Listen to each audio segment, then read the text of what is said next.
I'm very, very honoured to do this, and I wanted to tell you about my book, but I also wanted to make this a fundraiser for FST. I've done some volunteering for FST this year and had my story rather colourfully splattered on Mail Online. So anyway, I don't mind now at my great age having the more colourful side of it, hopefully helpful in pushing forward this coercive control in a group. Okay, so I am going to share my screen, and I'm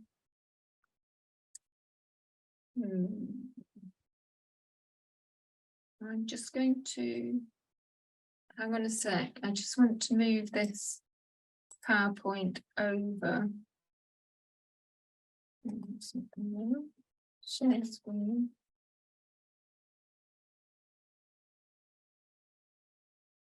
There you go. Can you see that? Yes. Yes. Okay. So can you see just the full slide, or are you seeing all the slides on the edge as well, Mary? The slides on the edge. Okay. All right, that's not working. Let me just start again.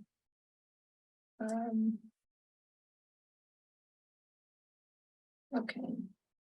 How's that now? That's fine. We've lost the slides on the edge. Oh, good. Okay, great. So, okay, so when I chatted to Joy about doing this, she said, just give some introduction about myself to start with. So I'm going to give you a bit, quite a bit. So some of you don't know who I am or how I got to where I am. It's been a very long journey for me, walking free myself. So I want to thank the FST for this opportunity, not only to raise funds for your work, but to tell you a bit about my work and promote my book. So thanks so much. What we know, is around the world, there are thousands leaving or considering leaving coercive, cultic and spiritually abusive settings. And I think what my sort of strong suit is pulling together academic research with extensive clinical and personal experience. And there aren't many that have done that. There's many that are academic and many, I don't know if there are many that are clinical really. So I've sort of tried to bring that together in my book and to help people make sense of and recover from their experiences.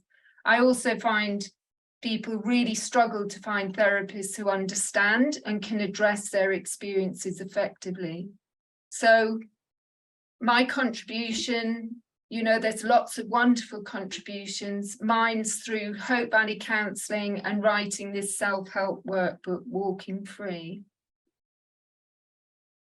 So I've structured today on, I'm going to talk a little bit about my experience, about how I went cult hopping for 14 years, then my experience of leaving and then training and the adventures I've been on in that process, and then talk briefly about post-cult counselling and the recovery workbook, briefly about the certificate, what is recovery, cultic pseudo-identity, and then I'll talk you through Walking Free and talk about the structure, regions, milestones, and the map. And then there's Q&A.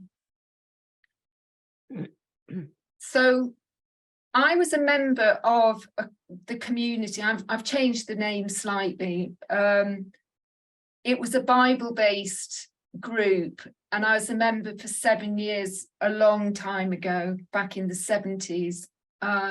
It evolved from a little Christian fellowship, and it became, and it really did evolve. It wasn't really a cult. It had the seeds of a cult in the early days, but it became a living community and a full-blown thought reform environment and cult. And it was group coercive control, which is why I added my voice to the FST campaign to see coercive control laws applied to groups. And at the worst time, I was cut off from my family. I was certainly trapped psychologically, bullied, gaslighted, abused, and physically beaten for sin at one period of time. And I was terrified of leaving because I believed I would go to hell. And I mean, I see a version of something for so many people. It might not be hell, it might be some other terrible thing that's going to happen if you leave. So I know what it's like to have that kind of phobia. But on the positive side, the community was actually disbanded in 1980. So it had a very short history. It was probably only 8 years in existence all in all. And that's put me in quite a strong position to do what I do, because I don't have a cult stalking me. I don't have a fear of, you know, these people knowing anything. There's nothing there to be concerned about. And I met Tony, my husband, whilst we were in the community, and we got married very soon after we left. We didn't have anywhere really to go. We'd sort of sunk a lot of our money and everything into this community. So we got married, which was a really good step. It could have been a very difficult step.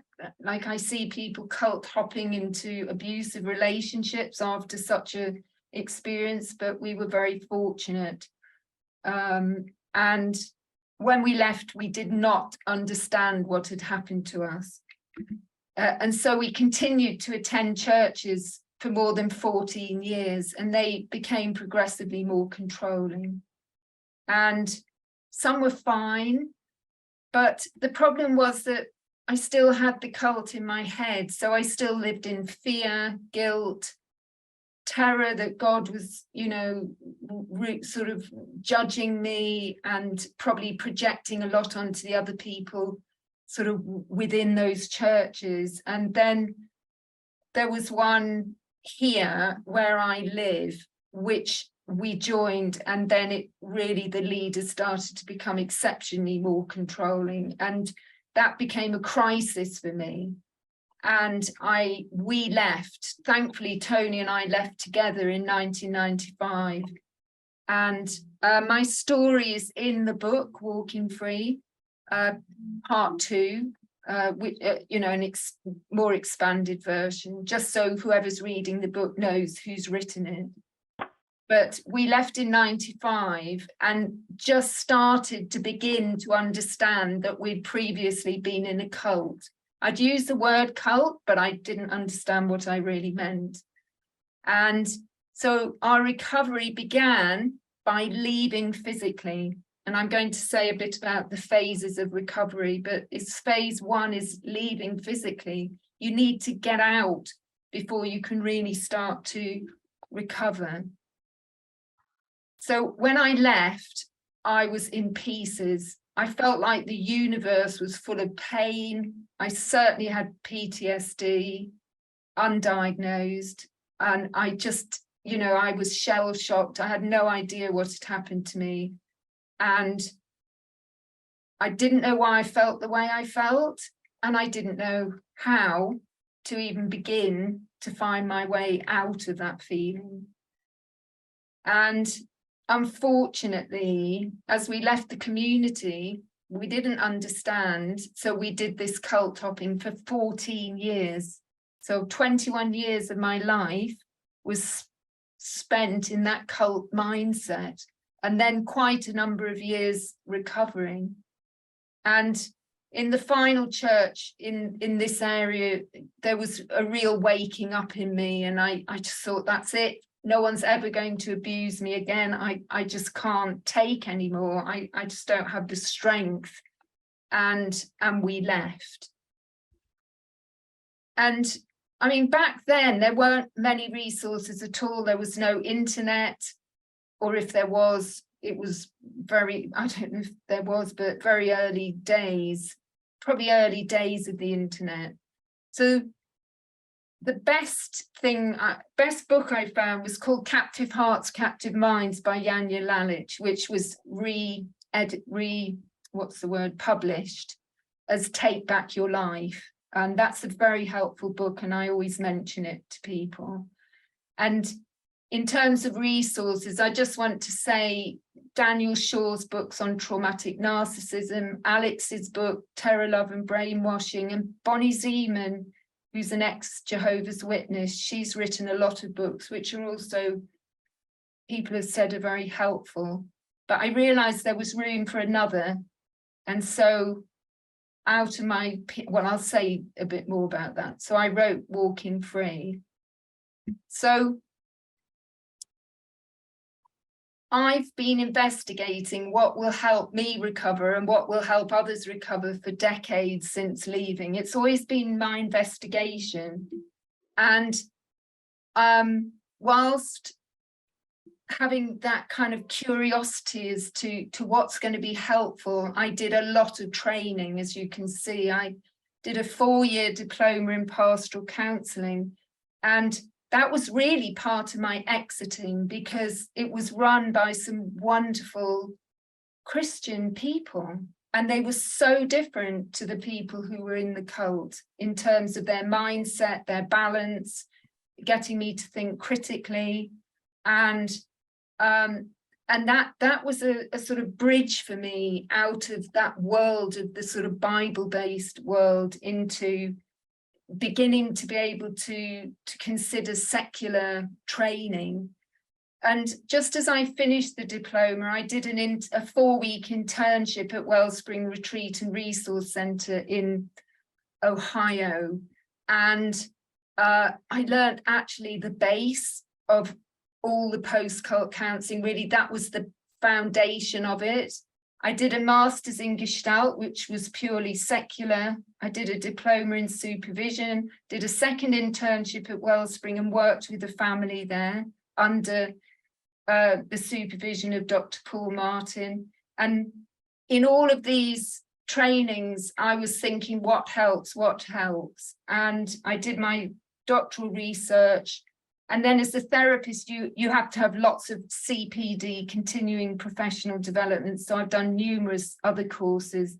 And then I started publishing and coming out to the therapy profession saying, I'm an ex-member, which took some courage initially. And I've had personal therapy for many years. I knew I needed to heal emotionally as well as deal with the cult.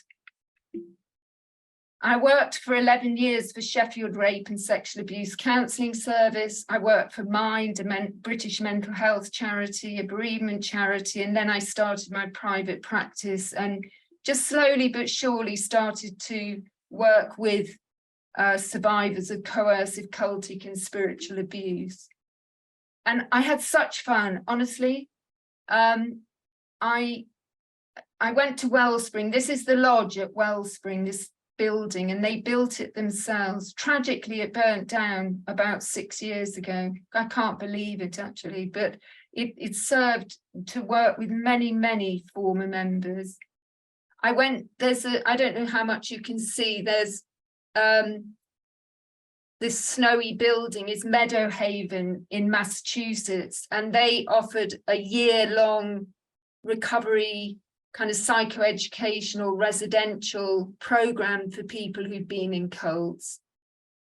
And I went to the cult clinic in New York, a cult hotline and clinic, and Rachel Bernstein, who many of you will know her name, she does a wonderful podcast. She worked there and then she moved over to this was in New York, by the way. Then I did my PhD, Freeing the Authentic Self, Phases of Recovery and Growth from an Abusive Cult Experience. That was the name of it. Then I wrote a chapter for a book called Cult Recovery, A Clinician's Guide, a chapter on pathological spirituality for spirituality in psychiatry, which was originally published by the Royal College of Psychiatrists. And now, and then the International Cultic Studies Association, I met lots of wonderful people there, researchers, and learned so much from them. And all this time, I mean, it's costing me a lot of money doing all this, but I was having such fun going to all these different places, Trieste in Italy and lots of places in America. And it's been an adventure and one I've really enjoyed. And then the culmination of it all is walking free from the trauma of coercive, cultic and spiritual abuse, a workbook for recovery and growth. So, no, that's not right. Okay, sorry. What am I doing? What am I doing? Okay, here we go. So, I hope I'm not boring the pants off you here. I'm giving you some fairly detailed background so you know who I am and where I'm coming from. But kind of out of all of this, I developed post-cult counselling. Now, I do think sometimes I should change the cult word because some people don't like it and blah, blah, blah. But it's relational psychoeducation. So you're having psychoeducation in a relationship with a therapist. We use a recovery workbook to focus the conversation and to sort of as a springboard. So there's sort of an information sheet, and I'll come to that. And the individual then discusses their experience, and it gives a springboard for really kind of really chewing it over and thinking about it. It is trauma informed, but it's more than trauma therapy. It's tailor-made for former members and survivors of coercive, cultic and spiritual abuse. And it was so popular that I was overwhelmed by people getting in touch, basically. So, I decided to train some therapists. So just a bit of feedback from a client. She said, I have so much to thank you for. I can see myself, my children and my future in a totally different light now. In fact, before it was just darkness and no light. Your understanding of my experience and thought reform unlocked a cage I'd been trapped in. Thank you. And that was someone second generation. And this person did a recovery course and said it had been the single most influential educational and therapeutic session I've ever done.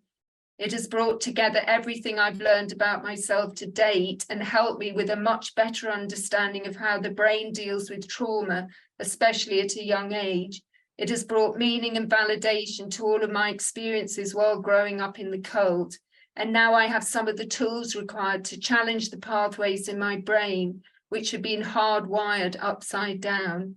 Whilst I can't change who I am or how I was nurtured during my childhood, it has brought about a sense of self that I can see and start to appreciate rather than dismiss. So I was getting really, really good feedback from doing this. So there were the first cohort of the certificate, there were 8 former members who were interested in learning post-cult counselling. And so I trained them to basically just to use the recovery workbook. It was straightforward in that sense. The initial part of the training was a 5-day recovery workshop for those therapists to actually experience the workbook for themselves and deal with residual stuff for themselves. Then there were 2 weekends, theory and practice and assignments, and it was quite rigorous. And one of the therapists, thank you, said it has transformed my practice. So, you know, really given a really helpful tool. So now I tend to mainly refer clients to those therapists. Sorry, that's quite a long story, but that's what kind of brings me up to date, and you know, all the work that I've put in to sort of get to a place of understanding what might be helpful. So I've no idea what's happening in the chat, and if there's any questions about that, maybe I should have a look. No, I'm sharing the screen, so probably won't do that. But There are no questions at the moment, Gillie. Okay, good. That's fine. Well, either everyone's gone to sleep or it's clear. It could be either. So this is starting to move into some of the themes within Walking Free. This idea that we leave with baggage. Well, I certainly left with baggage. I don't know if everyone can relate to that, but and this person, Marietta, is one of my PhD participants, and she's first generation. But she put it so clearly. She said, when they pushed me out the door, all of my baggage, excuse me, that I'd brought with me when I had entered the group was still sitting on the front step of the building, and they pushed me out the door and there was all my stuff. And it was like, oh, and I thought that was a very graphic way of putting it, and a useful analogy. So when I was designing Walking Free, we came up with this image of a baggage. That's baggage. The bag is the baggage with the bag with baggage in it. And you'll see there's lots of illustrations within the book. So this is a big question. What is recovery? And so recovery, for those who've been in situations where the dynamics are very complex, it is notoriously challenging to recover, especially without the right approach and information. So it's a real dilemma, is, you know, how am I going to feel better? So I'm going to just read a little bit from page 15 in Walking Free. So what is recovery? So I'm just going to read a little bit of it. So I imagine you're interested in this workbook because you want to get over your experience and recover. But what does recovery look like? Is it that you never feel awful again, or never remember the bad experiences, or never cry about it again? Well, I don't see it in these all or nothing terms. Recovery is not without emotion or memory.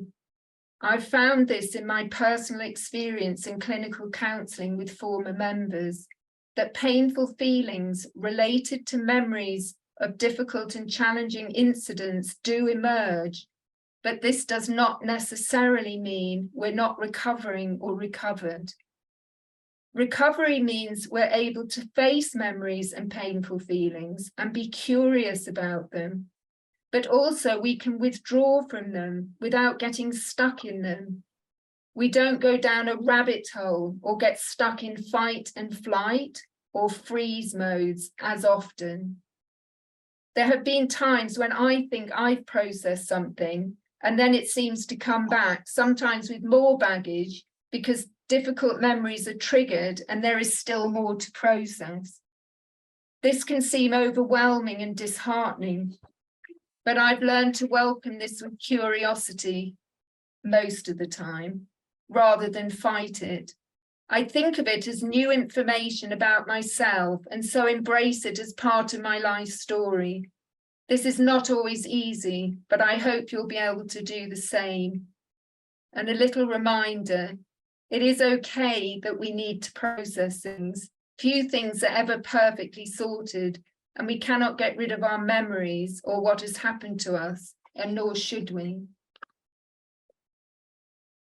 So that's just a little reflection from the book about what is recovery.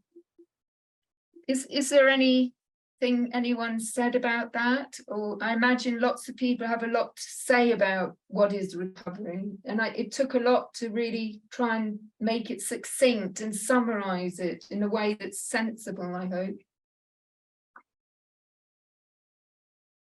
Can I say something? Certainly. Who's speaking? I can't see. This is Mitch.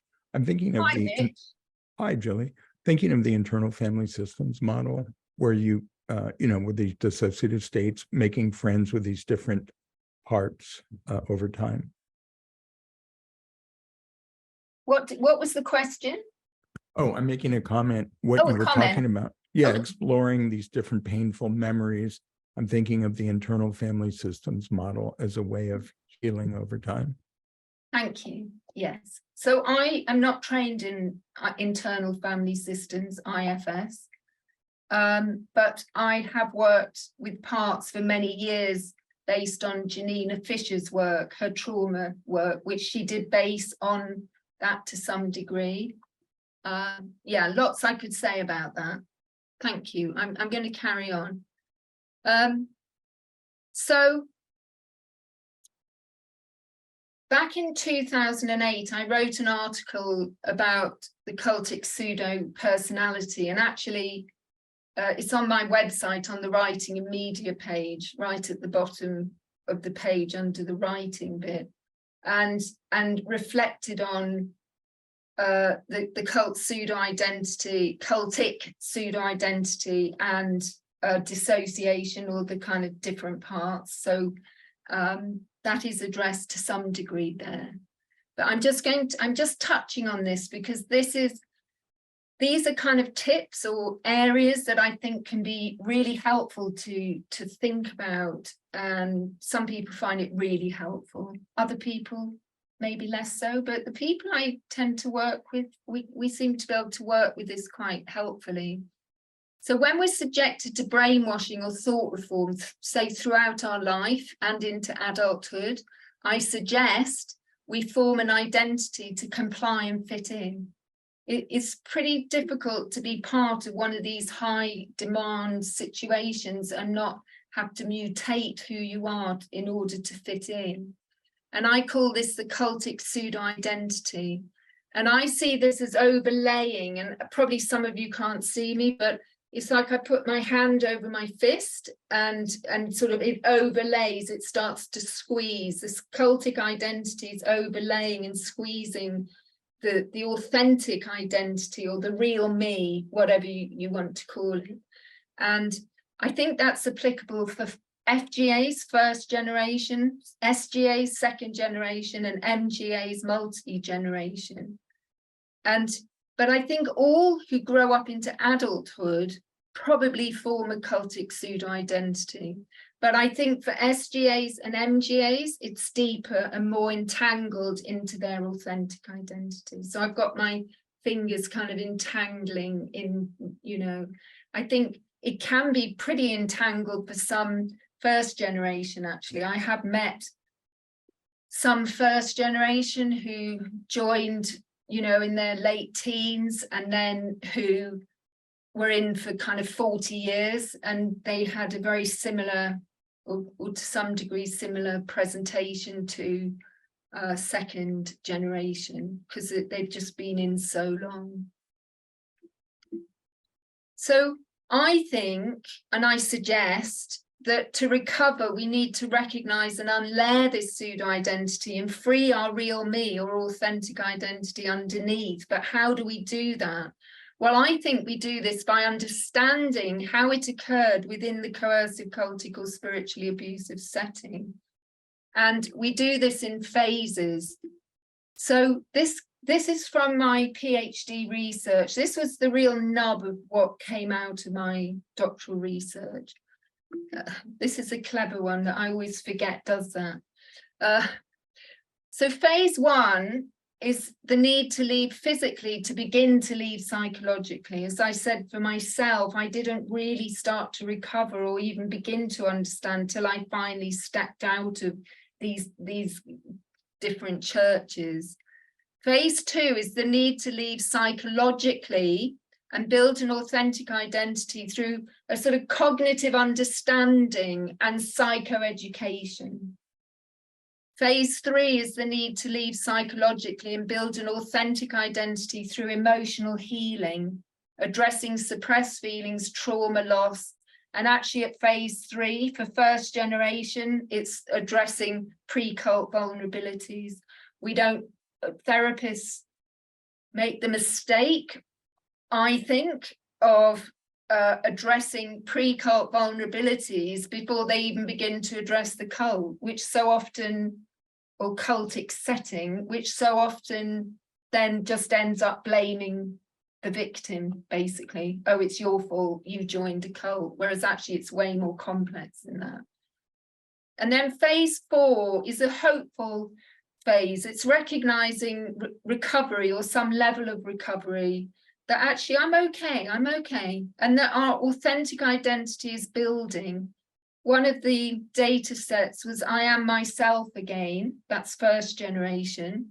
Second and multi-generation could be I am myself. You know, I'm finding myself. I'm, you know, doing things I love. I'm living the life I want to live. And then also this idea of post-traumatic growth, which is the idea that maybe, not definitely, but maybe, and in spite of, and sometimes because of, I've grown out of that experience. That's one that has to be handled very carefully. But those are the phases. So walking free from coercive cultic and spiritual abuse, a workbook for recovery and growth, is one way, one route to recovery based on nearly 30 years of experience working with survivors and former members, and my studies, which I explained to you. So it's been another adventure for me writing this book. It's a lifetime, as you can probably hear. And, you know, I've given you an overview, you know, coming out highly traumatized, you know, having a lot of therapy, healing up, training, but about 14 years of training, you know, core trainings. And then of course developing that recovery workbook, which then became a template for walking free to a large degree. So I already had something to build on. And many of the things I tell clients in post-cult counselling, relational psychoeducational therapy, I've articulated in Walking Free. But it's in a different order to the original workbook for those who know it. And I submitted a proposal to Routledge and the editorial board, and they unanimously and enthusiastically accepted my proposal, which was quite a shock and very encouraging and extremely thrilling. And then, of course, I had a deadline, which was to get this book to them on a certain date. So this is going to be another fancy thing, isn't it? Yeah. So I've sort of come full circle, or I feel like if anyone here has done Gestalt psychotherapy, I've done a full Gestalt, a full circle. And all the learning has been gathered up, oh, not all of it, but a lot of it's been gathered up into the book. And that's the front cover, which you've probably seen already. So I'm just going to give you a quick overview of Walking Free itself. It's just so you've got a sense of what it is. It's broken up, or it's in 6 parts. Part 1 is setting the scene. So this was a big conversation with myself. Where am I going to put what? And it's an introduction. There's a kind of navigation of where to go in the book. There's kind of the challenges of someone having a book written for a general population, and things that might be triggering, the loaded language or triggers that might occur, and kind of helping people to sort of work with those. And then this thing about what is recovery. And then at the end of part 1 is a task. So it's full of worksheets. This book is packed with worksheets, diagrams, illustrations, and I suggest to the reader, before they even start, they think about their own chosen destination, which is something I do in therapy. When we do post-cult counselling, I'll say, what focus, what do you want to come out of this? And this is the same idea. And then I explain who I am and give a much longer, well, a bit longer, it's not very long. And then preparing for the journey is the whole issue around looking after yourself as you go through this Walking Free journey, grounding and journaling tips. can't read, to help with looking after yourself. Then a reflection on which generation are you? Do you need to create a family tree, especially for second and multi-generation? And maybe looking beyond the cult to the family before. I know there's many who are 5th, 6th generation, but there's still a family before somewhere, I imagine. And then maybe prepare yourself, you know, to create a timeline as you then go through the walking free journey, which is part 4. And part 4 goes through 4 regions packed with 15 different psychoeducational areas or milestones to aid understanding and recovery. And I'm going to unpack that a bit more. Part 5 is, you know, if you're looking to seek therapy, there's a chapter with some advice about finding therapy. And then part 6 is advice to therapists who might want to use this workbook with their clients. So someone I know on Facebook, I don't know them, they're just a friend on Facebook. They went, yay, the book's out, bought it, took it to their therapist and said, yeah, we're working through it together. And she's loving it, she said. So I find that really, really encouraging. So the phases that I mentioned become regions, and these are the illustrations for the regions. And then the milestones are the psychoeducational areas that have been shown to be helpful. So that's the sort of diagram for a milestone. We have milestones like that here in England, in Derbyshire. So that's what we've modelled that on. So I'm just going to give another tip about what people find very helpful. So milestone 5, M5, is introjects. So reading from the book, an introject is a belief or behaviour that we've taken into ourselves without consciously assessing it. It is swallowed whole and remains sitting in our psychological system like a lump of unchewed and undigested food in our gut. The pressures put on us within the cultic setting make it almost impossible to chew over what we are told or what remains or what happens to us. And so these things may remain within us and cause discomfort. So in order to recover, we need to highlight and challenge introjects.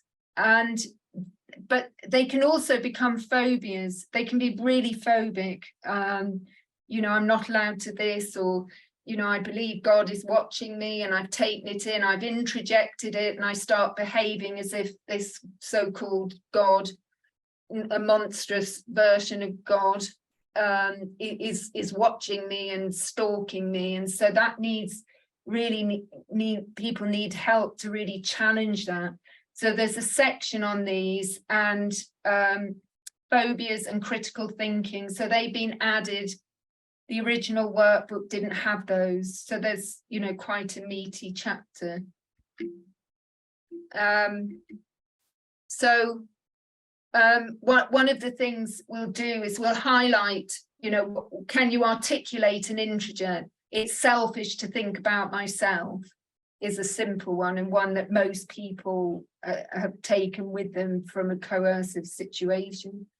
And we need to challenge that, you know, that no, as an adult, it's absolutely right that we think about ourselves. On a plane, we put the mask on ourselves before we put it on our dependents, and we have to look after ourselves. And that's, I'm not going to swear on tape, but, you know, that's not something that we need to hang on to. But it's not that simple. We perhaps need to keep challenging them, but it's very helpful articulating the introjects and then articulating the challenge. I find that's very useful, and we do that a lot. And so that's articulated in milestone 5. So I'm just going to shift gears slightly. Are there any questions about that? Not at the moment, Gillie. I hope you're not all in a trance. Just shake up a bit, shake yourselves a bit. Woo.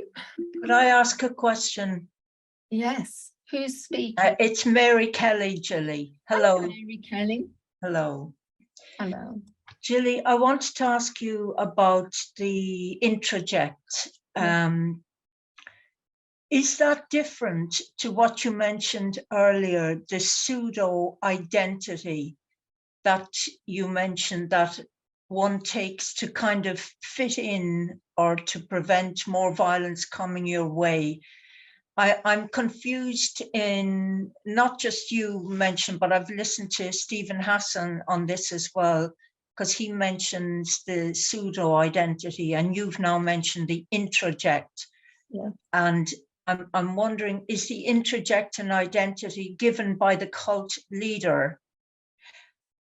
And is it Yeah, it's just, I understand. I think I understand. It's a great question, thank you, and one that sort of clarifies it. I think the pseudo identity is made up of introjects, because I think it's, you know, we take in all these things we're told, and then we start to become what we're told or behave the way we're told. yeah. Does that make sense? It's perfect. Thank you. That's very good. Yeah, very good question, because it sort of clarified that. Yeah, Thank you. that's great. Thank you. Fabulous. All right. Okay. So, and that's something just to remember. It's really can be really helpful. I'm, you know, I've spent a lot of time challenging my introjects, and you know, I have walked free of them to a great degree, but that doesn't mean they don't pop up sometimes, because they do. Gillie, may I just step in there with your introjects? Yes, who's speaking? This is David. I'm blanked at the moment.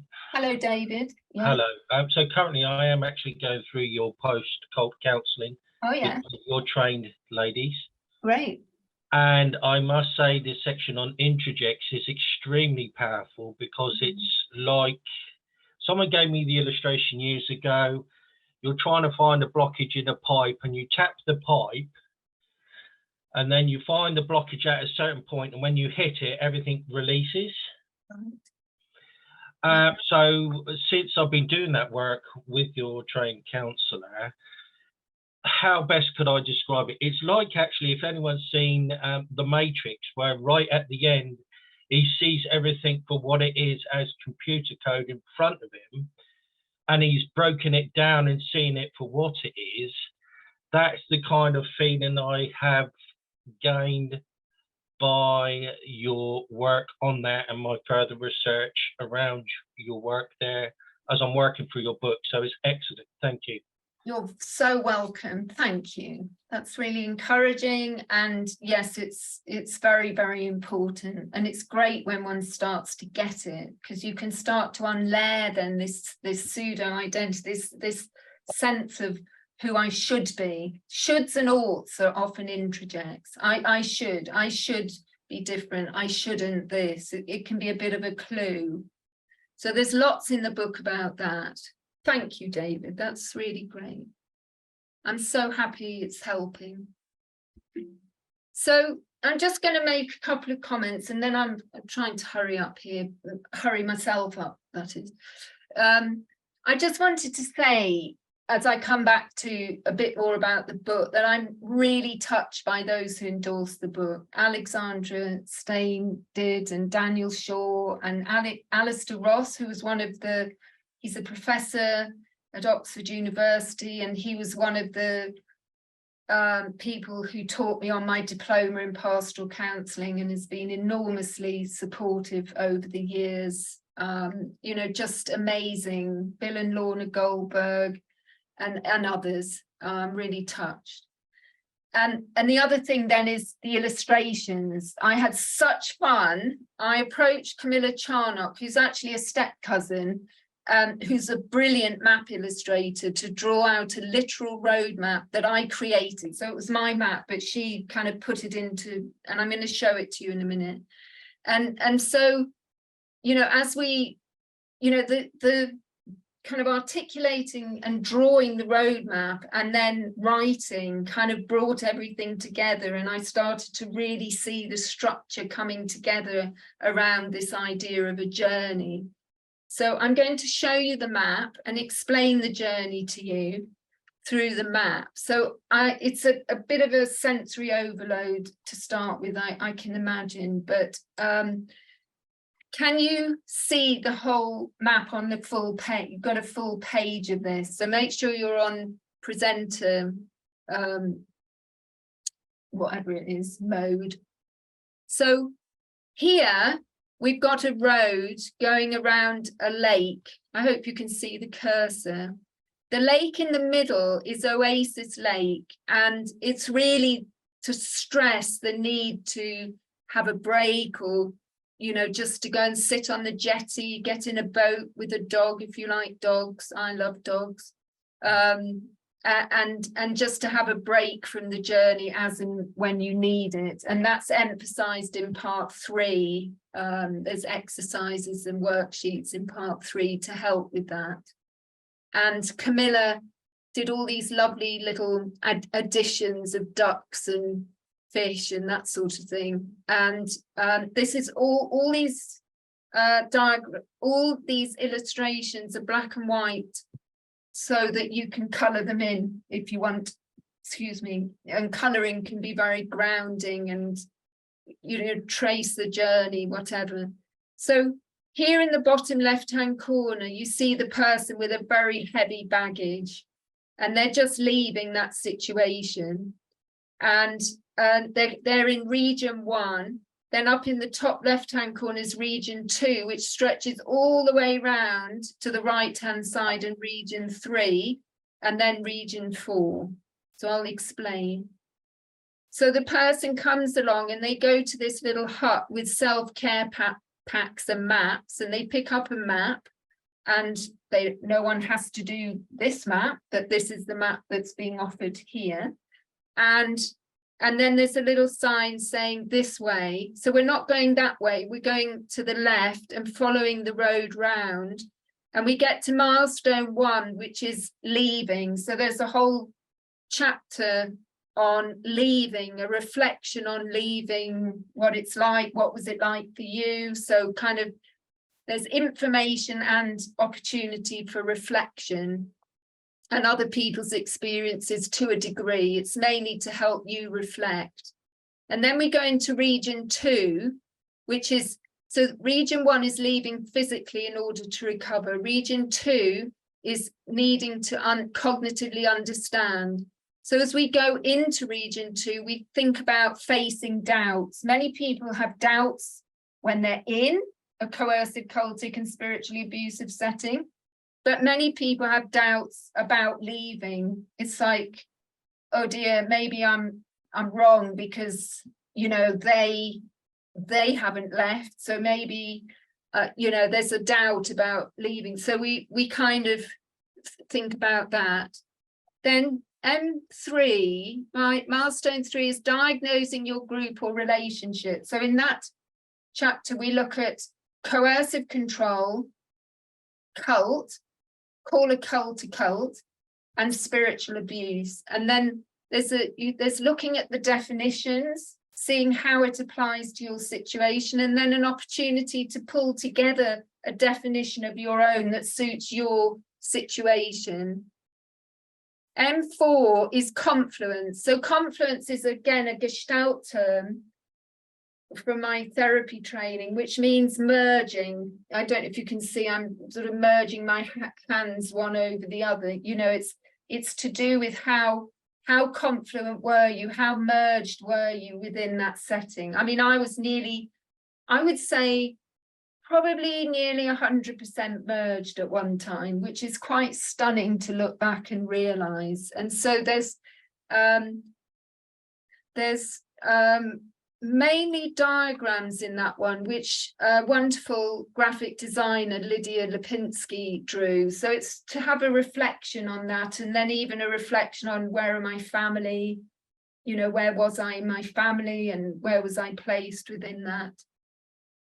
The next one is introjects, which I've talked about. Then who are you, which is a big reflection on your identity. Who were you before, if you're first generation? Who were you in all generations? And then did you have to mask your history on leaving? And then who are you now? Who do you want to be? Who are you going to invent yourself to be? Your authentic identity. Then there's a big chapter on understanding trauma, which was a real challenge because it's distilling so much research. So hopefully that's helpful. Then setting boundaries, healthy self-love.